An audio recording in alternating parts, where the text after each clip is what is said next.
नमस्कार दोस्तों। Horror high के आज के एपिसोड में जो कहानी लेकर आया हूँ वो कहानी एक हॉन्टेड घर की है, एक भूतिया घर। तो चलिए इस कहानी की शुरू से शुरुआत करते हैं। बहादुरगढ़ शहर में एक बहुत पुराना घर था।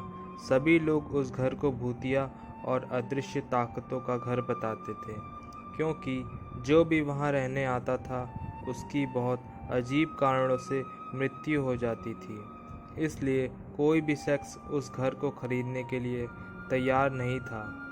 एक बार विजय नाम के शख्स ने उस भूतिया घर को बहुत ही सस्ते दामों में खरीद लिया और जल्दी ही अपना सारा सामान उस भूतिया घर में जमा दिया।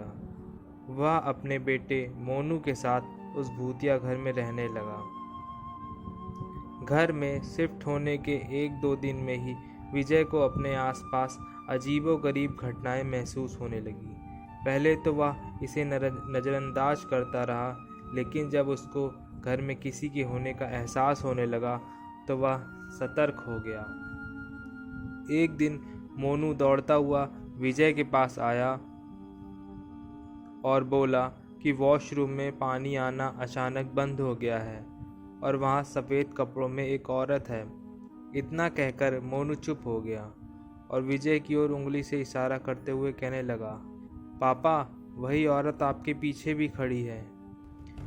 विजय मोनू को उसी वक्त अपनी गोद में उठाता है और घर से बाहर निकल जाता है। मोनू बहुत सहमा हुआ था।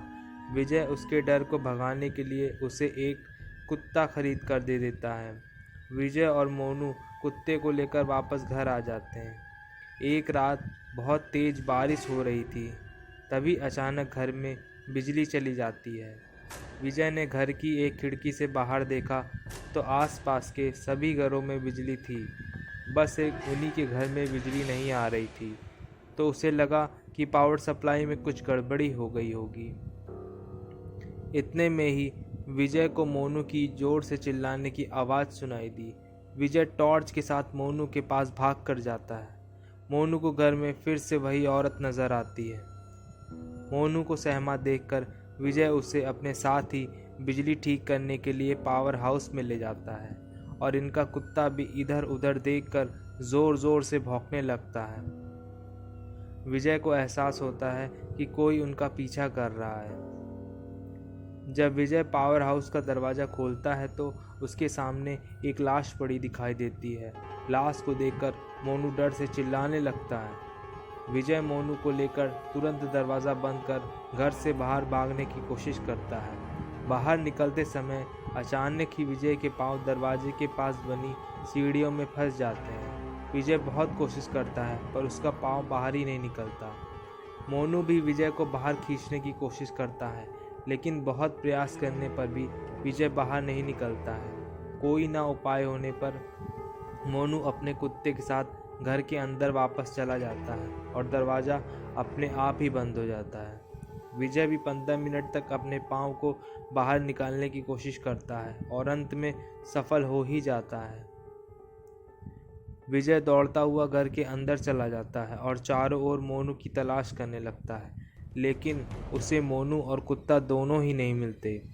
बहुत ढूंढने पर भी दोनों नहीं मिलते तो विजय हार मानकर वहीं उनके मिलने की आस में उसी घर में रहने लगता है। कुछ दिनों बाद विजय बिजली की सप्लाई को सही करवाने के लिए एक इलेक्ट्रीशियन को बुलाता है, लेकिन इलेक्ट्रीशियन घर में जाने से पहले ही वो वहाँ से भाग जाता है। जब विजय उस इलेक्ट्रीशियन से भागने का कारण पूछता है तो इलेक्ट्रीशियन उसे बताता है उस घर में एक औरत, बच्चा और एक कुत्ते का भूत दिखाई देता है। उस इलेक्ट्रीशियन की बात सुनकर विजय बहुत उदास हो जाता है। कुछ दिनों में विजय को भी एहसास हो जाता है कि अब उसका बेटा लौटकर कभी वापस नहीं आएगा। इसके बाद विजय इस घर को छोड़कर चला जाता है और लौटकर कभी नहीं आता। कौन थी वो औरत जिसने विजय के बेटे मोनू और उसके कुत्ते की जान ले ली? शायद कोई औरत वहाँ पर पहले रहती थी। आसपास के पड़ोसियों से पता चला कि एक औरत वहाँ पर रहती थी जो कि उस घर में बहुत ही दिनों से रह रही थी, लेकिन उसके दूर के रिश्तेदारों ने उस घर पर अपना कब्जा करने के लिए उस औरत को मौत की घाट उतार दिया। तब से उसकी आत्मा जो है उसी घर में रहती है और कोई भी उस घर में रहने आता है तो उसकी जान ले लेती है। आज की कहानी आप लोगों को कैसी लगी कमेंट में अपनी राय ज़रूर दीजिएगा और इसी तरह की वीडियोस देखने के लिए चैनल को सब्सक्राइब करें।